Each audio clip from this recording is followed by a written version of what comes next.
10%. The taxation will be pegged on gross sales, whether the seller makes profit or not. The biggest casualties here will be small, medium, and medium-sized businesses. Those businesses are the heart of the hustling nation. They are struggling. The same businesses are already being taxed by counties. Our stand is that this tax should remain at 1% and should be applicable on sales of 1 million shillings and above. 2, income tax adjustment. About 4 things currently stand out in a payslip of a typical employee in Kenya, whether in the public or private sector. There has been no pay increase in the last 5 or more years.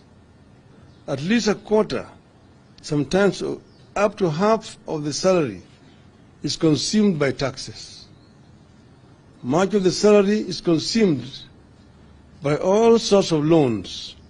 Much of the salary goes into the funding dead institutions like NSSF and NHIF, which in the end do not serve the needs of the employee.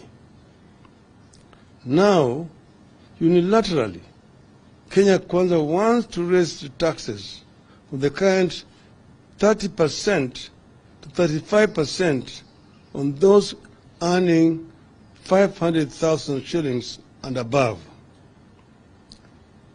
Direct taxation as a means of raising money usually has unintended consequences. The shock will be felt down the chain. Typically, a single payslip supports entire villages and communities in Kenya. As Kenya Kwanza reduces availability of local disposable income, it is inadvertently reducing local demand for goods and services. It leads to more unemployment and more desperation.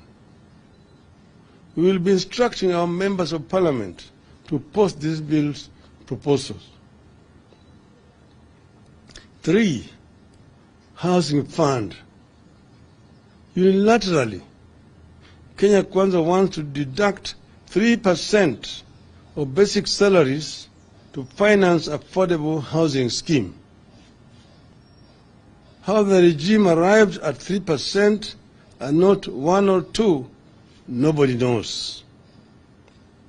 In an economy where employees are already faced with reduced income due to high cost of goods, we find the introduction of this new tax irrational. It further reduces the amount of disposable income available to the economy. We find it curious that while not everyone is qualified for the proposed affordable housing regime, everyone is expected to pay. This is illegal borrowing. According to the bill, those who do not qualify for affordable houses will have their monies refunded or transferred to the beneficiaries after 7 years. There is no mention of interest accrued on the money.